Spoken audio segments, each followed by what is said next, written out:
Acompáñeme porque esta noche lo tenemos aquí a Alberto Fernández. ¿Cómo le va, Alberto? ¿Qué tal? ¿Qué tal? Buenas noches. Estamos? ¿Cómo está? Bien. Gracias por venir, No, Muchísimas gracias. Bueno, yo hablaba recién de una situación financiera complicada. suscribo todo lo que acabas de decir. Quería saber cómo está viendo esta situación. El gobierno da la sensación de que esta semana festejó, por ejemplo, que se colocaban las LEVACs y que recurrió al Fondo Monetario, y eso es una buena noticia. No, es efectivamente lo que se acaba de decir, ¿no? De noticia buena no tiene nada, ¿no? Porque finalmente el gobierno gana tiempo a costa de pagar tasas del 42% y de seguir endeudándose, porque las LEVACs son finalmente una deuda adicional que tiene el fisco, y que además el Banco Central las emite para alcanzar un objetivo que no ha alcanzado en 2 años, y que no solo no ha alcanzado, sino que se ha profundizado el problema, que es parar la inflación. Yo he sido crítico de la gestión de Cristina y muchas veces marqué que el déficit fiscal de Cristina era una preocupación y que la inflación nunca suficientemente atendida por el gobierno de Cristina era otro problema. Pero cuando uno revisa, objetivamente Macri esos dos problemas los terminó profundizando. El déficit fiscal hoy es aproximadamente un 50% más alto que el que dejó Cristina. Y hay alrededor de 20 puntos más de inflación que los últimos 3 años de Cristina. Entonces, yo tengo la impresión que además de esto, el gobierno adicionó un problema que Cristina no les dejó y que fue una gran virtud de la gestión de Cristina, que es la falta de deuda, y que el gobierno lo convirtió en endeudamiento. Cristina dejó 38 puntos del PBI en conceptos de deuda y solo 13 puntos del PBI en conceptos de deuda en moneda extranjera. Hoy la deuda total de la Argentina representa casi el 60% del PBI. Bueno, quiere decir que Cristina tenía un impedimento importante porque no había cerrado el acuerdo con los holdouts, es decir, no le permitía financiarse en el exterior. Se financió con los bonos de Chávez, por ejemplo.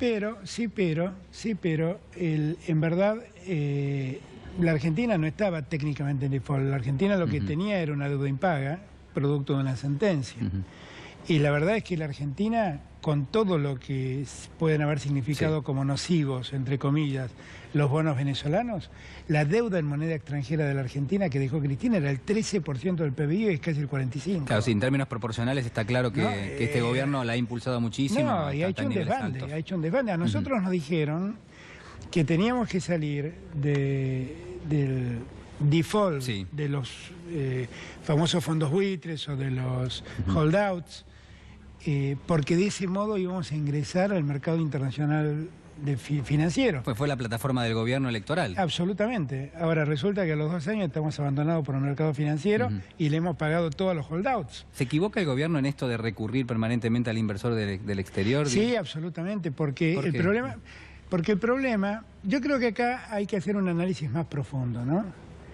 El otro día me preguntaba un colega de ustedes, ¿qué le diría yo a Macri si yo fuera su jefe de gabinete? Cosa que sería imposible, pero pensemos, hagamos un minuto... ¿No sería jefe de gabinete de Macri? No. Si lo llamase hoy no... No, porque el concepto que él tiene de país es absolutamente distinto al mío. Miren, seamos muy claros en lo que voy a decir. A Cristina, la gente del campo le pedía que termine con los subsidios de la soja, del trigo y del maíz. Y Cristina le decía que no podía hacer eso. Pero Macri les dijo, yo lo hago. Y terminó con todos las retenciones, con todas las retenciones. A Cristina le pedían que termine con los subsidios. Y Cristina decía, no puedo terminarlo del modo que usted, los subsidios a la energía, no puedo terminarlo como ustedes lo piden porque genera una gran carga en la gente. Y Macri accedió a ese pedido de los empresarios. A Cristina el mundo financiero le pedía que libere las restricciones para el ingreso de capitales y le pedía que libere encajes de los bancos. Sí, tenían el encaje del 30%. Exactamente. Sí. Y Cristina les dijo, eso no lo puedo hacer, y Macri les dio todo. Sí. Bueno, ¿saben qué es esto? El resultado de un gobierno que tiene un gobierno cuando hace lo que los empresarios le piden. Es simplemente esto. Ahora, Macri accedió al 100% de las demandas históricas de los distintos sectores económicos de la Argentina. A Cristina en la minería le pedía termine con las con las retenciones y va a ver que llegan inversiones. Y Cristina le dijo, no puedo hacer eso porque ustedes tienen muchas ventajas. Macri se los dio, no creció en nada la explotación minera y lo que sí cayó es el empleo en la minería. Ahora, el gobierno de Cristina Fernández de Kirchner terminó con una situación financiera relativamente delicada, digamos, con una especie de cepo cambiario. Bueno, porque en verdad, con pocas reservas en el pero Banco Central. estuvo muy bien al comienzo del análisis esa observación de que el problema central de la Argentina, el gobierno piensa que es el déficit fiscal, pero en verdad es el ahogo externo, Claro. la falta de dólares. Eso le pasó lo mismo a Cristina. Cristina lo resolvió de un modo que muchos criticamos, que fue el cepo cambiario. Sí. Dijo, bueno, acá no sale más $1. Ahora, resulta que Macri dijo, no, que salgan todos los dólares que quieran, yo pido prestado dólares para que todos tengamos dólares. Porque en la Argentina pasa algo muy raro, que alguna vez se lo escuché decir a Cristina, me causó gracia, pero tiene mucha ¿Qué dijo razón. Cristina? Esa idea de que hay muchos que en Argentina piensan que el derecho a comprar dólares es un derecho humano. El derecho humano es a comprar dólares. La verdad es que el dólar es una herramienta, la divisa como la moneda, es una herramienta de la política económica. El otro día lo escuché a Santangelo en estos mismos estudios, entrevistado por Slotoviazda, alguien que para mí Sí. conoce las cuentas públicas como poca gente en Argentina, y él dijo, la Argentina no se puede dar el lujo de tener un solo tipo de dólar. Porque no puede ser que se gasten 10.000 millones de dólares los que quieren viajar a Estados Unidos. No puede ser porque escasean los dólares. Sí. Porque nuestra balanza comercial hoy tiene un déficit de 10.000 millones de dólares. O sea, usted diría de desdoblar el tipo de cambio, sería Pero eso, me parece que que haya son distintos herramientas, valores para el tipo de cambio. A lo que iba, yo creo que son herramientas de política económica que Sí. seriamente hay que pensar. Porque la Argentina no es Estados Unidos, Ahora, que fabrica dólares. No, Fernández, pero a ver, también aquel que tiene pesos en el bolsillo y que ve que hubo un corralito, un corralón, Es muy hiperinflación, entendible que se vaya al dólar. confiscaciones. Absolutamente. Digo, la historia argentina, la verdad que Absolutamente. yo voy a llamar saqueo, perdón, ¿no? Pero digo, hay gobiernos que no han cuidado el valor del peso Absolutamente. argentino. Bueno, este mismo hace apenas 3 semanas devaluó la moneda 20%. Absolutamente. No, y bueno, y ha generado, sin que casi nos demos cuenta, el ajuste más tremendo e inmediato que se puede hacer. Coincido con usted que es en la eso. devaluación. Claro. La devaluación es el más terrible de los ajustes, porque hoy todos ganan un 30% menos de lo que hace 20 días. Sí. ¿No? Entonces, gran parte del trabajo sucio que tenía que hacer Macri ya lo ha hecho. Ya lo ha hecho.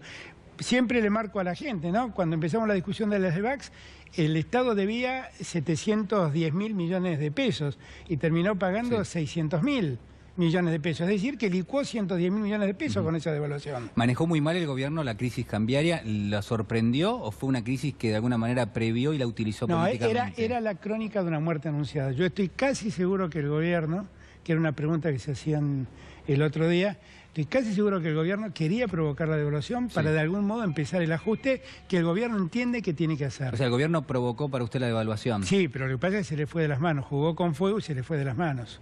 Se le fue de las manos. Ujú. Y lo resolvió de un modo que yo creo que algún día vamos a tener que investigar cómo fue. ¿A qué se refiere? Me cuesta mucho creer que un fondo, dos fondos que son conocidos en el mundo por entrar y salir y obtener ganancias, dos Templeton fondos y buitres, BlackRock. exactamente, hayan venido a la Argentina a hacer una inversión ruinosa. Usted dice la tasa del 18 y del 20%, 17 y 20% Pero anual si en todos pesos. sabemos que la inflación de este año es del 30%, ¿por qué han decidido esos fondos perder eso? Yo la verdad es que quiero entenderlo. Y yo creo que si alguien investiga un poco se va a llevar una sorpresa, que el ministro de Finanzas y algunos otros van a tener que explicar. Usted dice que hubo algo opaco en... a ver, lo que fue la colocación de esos bonos, Exactamente. o además el día 1 de la No, devaluación. exactamente, no, cuando es se el compraron todo. Es el dólares todo. a 20,50. Digo, yo tengo la impresión Sí. que nadie hace una operación tan ruinosa. Por algún lado debe estar la compensación. Y hay que buscar la compensación. Tal vez la compensación esté en ese momento, cuando compraron dólares a 20,50. Capaz que está ahí. Digamos... Pero lo que sí digo es gente que se mueve en el mundo financiero, que es tan impiadosa como los fondos especulativos, es muy raro que estén decididos a invertir perdiendo 10 puntos en Argentina, en pesos y con una tasa del 20% o menos, en una inflación proyectada para este año del 30%, por lo menos. ¿Por qué el gobierno la pone a Carrió a dar explicaciones de la corrida cambiaria? ¿Le parece que fue Porque útil son eso? unos inconscientes, porque todo el gobierno tiene un muy serio problema, que yo además lo veo permanentemente y no es de ahora, es de siempre. El gobierno piensa que los problemas se resuelven con conferencias de prensa. Entonces piensa que hay un problema, habla Carrió, habla el ministro Duhovne, habla el ministro Caputo, habla el presidente del Banco Central y la gente entiende y se tranquiliza. Yo ayer lo escuché al presidente. La verdad me dejó, no, absolutamente intranquilo me dejó. Digo, nadie sensatamente puede sentirse tranquilo con sus palabras. El presidente ayer fue como una suerte de director técnico que en el primer tiempo perdía 4-0, fue a los vestuarios y le dijo a los muchachos sigan jugando igual. Y sale y le dice a los periodistas vamos a seguir con el mismo esquema, no voy a hacer ningún cambio. Bueno, lo que debo esperar es que le hagan otros 4 goles en el segundo tiempo. Porque hay algo que se dijo recién en la editorial y lo comparto y es muy cierto. El problema no se pasó. Dijo el presidente, y ahí sí creo que está bien el planteo, que hemos pasado una turbulencia. Ahora se llama turbulencia. El gobierno le puso la etiqueta de turbulencia. Sí. Pero en verdad estamos en el medio de una tormenta. Cuando uno pasa una tormenta, hay turbulencias. Lo que nosotros tenemos que cuidar es que un rayo no termine en el ala de nuestro avión. Y no sé cuántas turbulencias más vamos a pasar, porque en 30 días vuelven a vencer LEVAX. Una suma semejante a la que venció ayer o antes de ayer. Entonces, yo tengo la impresión que el gobierno no ha tomado cabal dimensión del problema y piensa una vez más que este problema lo arregla con un discurso, con un planteo, con palabras. Y con esa lógica la saca a hablar a Carrió. Yo la verdad es que si fuera el gobierno le diría a Carrió que de esto no hable porque no sabe, porque ha dicho un sinfín de disparates.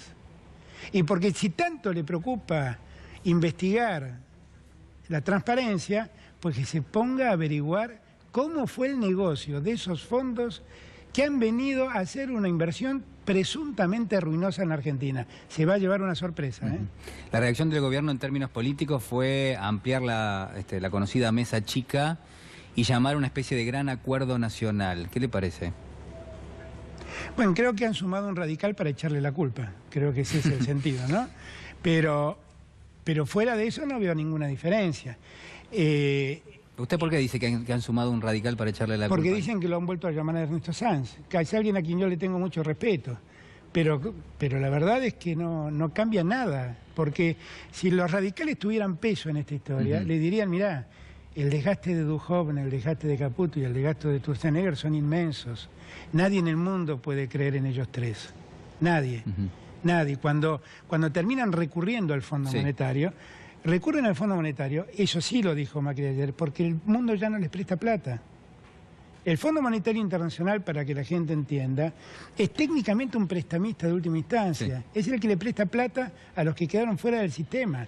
Es como un banco que va en socorro de los que están en el veraz. Como señal, la verdad que deja mucho que desear. Es espantosa. Como señal es mala, ¿no? Y además, como precisamente es un prestamista de última instancia que le presta a los que menos fuerza económica tienen, es muy flexible con los intereses, pero lo que no le cobran intereses se lo cobra de otro modo, porque lo único que quiere el fondo es recobrarse el crédito. Entonces allí vienen las famosas condicionalidades. ¿Cómo puede decir, creo que fue Duhovne o Caputo, no me acuerdo ayer, que el fondo no se va a meter en la cuestión fiscal? Pero es un disparate. Miren... ¿Usted no le cree al Fondo Monetario y no le cree al gobierno? Yo al Fondo Monetario no es que le crea o le creo o no le crea. El Fondo Monetario hace lo que siempre ha hecho. No hay un Fondo Monetario bueno y un Fondo Monetario malo. Es el Fondo Monetario. Vayan a preguntarle a los griegos si el Fondo Monetario es bueno. Vayan a preguntarle a los españoles si disfrutan de la troika del Banco Mundial, del Banco Europeo. O sea, y del no hay un Fondo Fondo Monetario bueno.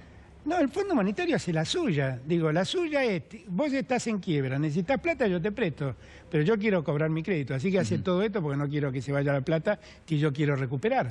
Es tan simple como eso. Hablábamos recién de esta mesa chica que se amplió. Algunos dicen, bueno, una de las funciones va a ser que Marcos Peña, el jefe de gabinete, no tenga un desgaste tan importante. ¿Cómo lo ve a Peña ahí en una posición, en un puesto que usted estuvo? Otro caso más, de alguien que piensa que habla y se resuelve el problema, que sale, pone cara de yo se la ajusta y dice acá no hay crisis y el dólar está volando por los aires. Y además, gente que ha demostrado su impericia para manejar las cuentas públicas, porque lo que ha pasado con Peña y el trío Peña, Quintana, Lopetegui ha sido un fracaso furibundo. Bueno, hay quienes dicen que Lopetegui y Quintana presentaron su renuncia durante el fin de semana. Es una pena que no se lo hayan aceptado, es una enorme pena. Y no se lo aceptaron, el presidente ratificó. Es una pena que no se lo hayan aceptado, es una pena que Duhovne no vuelva a ser periodista para hacer sus comentarios a las 12 de la noche en TN y pasar desapercibido. Hace mucho menos daño ahí que siendo ministro. Es toda una enorme pena, porque lo que el presidente tiene que darse cuenta es que la lógica de su política económica ha fracasado drásticamente y que en ese deterioro se ha llevado puesto un montón de funcionarios. Eso es obvio que es así. Y ahora el presidente, que era una pregunta que me hizo y no contesté, entiende que lo mejor que se puede hacer es llamar una suerte de gran acuerdo nacional. ¿Qué es el gran acuerdo nacional? Es complotarnos a todos nosotros en sus errores. ¿Qué tenemos que ver nosotros? Si lo han hecho todos solos y además nos vienen a decir que tenemos que firmar lo que ellos quieren hacer. No nos preguntan qué es lo que hay que hacer. No le preguntan a nadie de la oposición qué es lo que quiere hacer. Además empieza la discusión diciendo vamos a llamar a la oposición, a la buena oposición. ¿Quién es la buena oposición? ¿La que es complaciente con ellos? ¿Cuál es la buena oposición? La oposición es la oposición y punto. Y hay que llamar a la oposición, si es que quieren escuchar a la oposición. Y sería buenísimo que escuchen otras voces, porque esto que pasó, yo como muchos otros, ahí lo veo a Claudio Lozano, claro. Lo venimos diciendo desde hace años, que esta era la crónica de una muerte anunciada. ¿A usted piensa que el gobierno, ya desde el arranque, con el programa económico que puso en marcha, con el endeudamiento como un pilar fundamental, en algún momento iba a chocar la calecita? Mire, nosotros somos un país que el 70% que produce lo consumimos los argentinos. Si su política es decir que los argentinos no consuman, indefectiblemente tiene que saber que está afectando la producción. Y si usted afecta la producción, tiene que saber que está afectando el empleo. Y entonces lo va a precarizar tanto como lo precarizó en 2 años y medio. Y si uno afecta el empleo, tiene que saber que pone en riesgo la cantidad de pobres que hay en la Argentina. Este es el ABC. Una política económica que se enfunda solamente en hacer caer el consumo para monetariamente contener la inflación, en la Argentina es un suicidio. Es un suicidio, porque nosotros no somos un país que pueda sobrevivir de la exportación. Tampoco puede sobrevivir que hoy en día el déficit comercial nuestro es de 10.000 millones de dólares. Sí, porque además el gobierno, cuando falló con la exportación con la moneda, con usar la moneda, dijo, vamos a sumarle a esto el abrir las importaciones. Abrieron las importaciones, generaron un déficit comercial de 8.500 millones de dólares. Y cuando fracasaron en eso, dijeron, vamos por los salarios. Y entonces empezaron con esta retórica de que la Argentina tiene una meta de inflación del 15% y las paritarias no pueden superar eso. ¿Usted no le cree tampoco al presidente del Banco Central cuando esta semana salió a decir, miren, nosotros creemos que la inflación de mayo va a ser menor a la inflación de abril, por ejemplo? Pero ¿cómo le voy a creer si Duhovne dijo que en mayo la inflación va a seguir la tendencia de caída que tiene la inflación que se ha verificado estos meses? ¿Sí? Y todos vemos la inflación que ellos dicen y no para de subir la inflación. ¿Cómo voy a creerle? ¿Cómo voy a creer que no va a tener impacto en la devaluación del 30% en la inflación de mayo? ¿Cómo puedo creer esto? Ahora, usted está de alguna manera imaginando un escenario que la verdad que no es nada bueno de aquí en adelante, por lo menos por lo que usted plantea. Pero yo insisto en este punto. Y acá aplico una lógica de racionalidad filosófica. Si uno sigue haciendo las mismas cosas, no esperen alcanzar otros resultados. Por eso yo digo que Macri es este director técnico que está perdiendo 3-0 y sale a jugar al segundo tiempo con los mismos jugadores y sin cambiar las tácticas. Es muy posible que le hagan 3 goles más. ¿Qué pasa con el mercado de empleo? ¿Qué pasa con la propuesta del gobierno de llevar al Congreso la reforma laboral? Digamos, bueno, yo creo que eso en este contexto, donde los salarios en términos reales acaban de caerse en 30%, yo tengo la impresión que en este contexto el gobierno va a fracasar si lleva esto al Congreso. No tengo ninguna duda, pero... O sea, la reforma laboral fracasa en el Congreso. Es que no puede salir en estos términos, no puede salir. No puede salir porque la reforma laboral es ponerle más flexibilidad a las relaciones laborales. Y esto no ha servido para nada. Miren, nos bocharon la doble indemnización y no hemos resuelto nada con eso. No hemos resuelto nada, no lograron contener empleo con eso. ¿Y si esto pone en riesgo lo que es el desembolso del Fondo Monetario Internacional? Porque en definitiva ahora... Igual hay que ver qué es. cuándo llega ese famoso desembolso y qué es el desembolso. ¿Por qué? Porque también hay que explicarle a la gente que Macri, entre las cosas insólitas que han ocurrido en la Argentina, salió a anunciar un pedido de auxilio al fondo sin que el fondo estuviera enterado de que le iban a pedir auxilio. ¿Por qué fue eso, usted piensa? Porque salieron desesperados porque no tenían plan y dijeron, voy a pedir 30.000 millones para garantizar que si se quieren llevar las LEVAX, puedo pagarlas. Pero yo nunca escuché un disparate más grande. Y lo mandaron a Duhovne y ni siquiera estaba la directora ejecutiva en Washington. No estaba Lagarde en Washington. Y además, a mí me tocó negociar el último acuerdo que firmó la Argentina en el año 2003. ¿Cómo fue? Fue duro, porque ninguna negociación con el fondo es fácil. Yo recuerdo que en aquel momento nos pedían, estoy hablando de un país que tenía 57 puntos de pobreza y 24 puntos de desocupación. 2003. 2003, claro. Nos pedían liberación de las tarifas. Nos pedían privatización de los bancos públicos y nos pedían que la inversión en obra pública sea considerada un gasto y no una inversión. Draconiano, digamos. Absolutamente. Y esas tres cosas, con un gran trabajo de Labaña y de Nielsen, que yo siempre rescato, nosotros logramos revertirlas.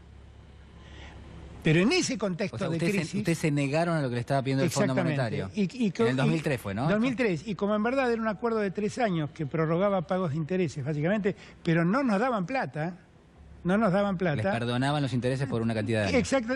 No nos perdonaban. Prorrateaban el pago de intereses por 3 años. Pero nosotros no recibimos un peso por eso. O sea, nos pedían todo eso para tolerarnos una demora en el pago de los intereses. Fíjense que si en aquel contexto nos exigieron eso, ¿qué pueden exigirnos ahora? Y el segundo detalle, para que veamos el nivel de improvisación. Cuando nosotros, en estos días muchos me llamaron para hablar del fondo y del pago al fondo y de cómo fue.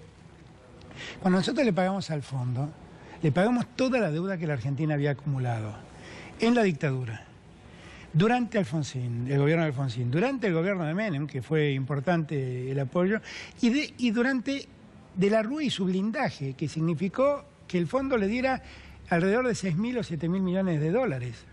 Toda esa deuda acumulada con sus intereses significaron 9.800 millones de dólares. Macri pide 3 veces eso. Sí, es una cifra realmente enorme. Pero ustedes se dan cuenta cuántos años nosotros acumulamos una deuda de 9.800 millones y Macri en un día pide el triple. Todo el Fondo Monetario Internacional no le tiene prestado a todo el mundo una suma semejante. ¿Cómo era Néstor Kirchner en materia de economía? Digo, ¿le preocupaba la economía? ¿Lo conversaba con usted a veces? No, Néstor ¿Le parece que Kirchner era más avesado en términos económicos, por ejemplo, que el propio Macri? Yo debo reconocer que Néstor tuvo una virtud que es el único presidente en la Argentina que lo ha tenido, que era un obsesivo con el superávit fiscal. Era para tanto. Era obsesivo, era absolutamente obsesivo. ¿Por qué, por ejemplo? Porque él partía... Kirchner no era un gran conocedor de la macroeconomía, ahí la presencia de Labaña era importante, sin ninguna duda. Pero era un gran conocedor de la hacienda pública, ¿no? Del gasto cotidiano. Sí, de las cuentas públicas. Él todos los días miraba cuánto entraba y cuánto salía en el Estado. Y siempre se buscaba garantizar que el superávit fiscal estuviera garantizado. Entonces, eso que parece una soncera, en la Argentina es una revolución, ¿eh? Es una revolución. Claro, no es el escenario que uno ha visto a lo largo de los años, digamos. De todos. Bueno, de hecho, el otro día leía un dato que en los últimos 117 años de la historia argentina, solo 5 años tuvieron superávit fiscal, fueron los nuestros. Pero teníamos un presidente obsesivo con este tema. Obsesivo. Fernández, le hago la última pregunta. ¿Dónde se ve el año que viene, año electoral, el gobierno ha lanzado una reelección y después la oposición tratando de armar un frente único? Me veo colaborando en un frente de unidad que le gane a Macri. Eso es lo único que me importa. ¿Ya está conformado o todavía no? No, lo vamos haciendo de a poco, pero es absolutamente imperioso, porque lo peor que podemos hacer aquellos que estamos preocupados por los argentinos es dejar que este gobierno siga gobernando en el futuro. Le quiero agradecer muchísimo. No, muchísimas gracias. Gracias. Muchísimas gracias.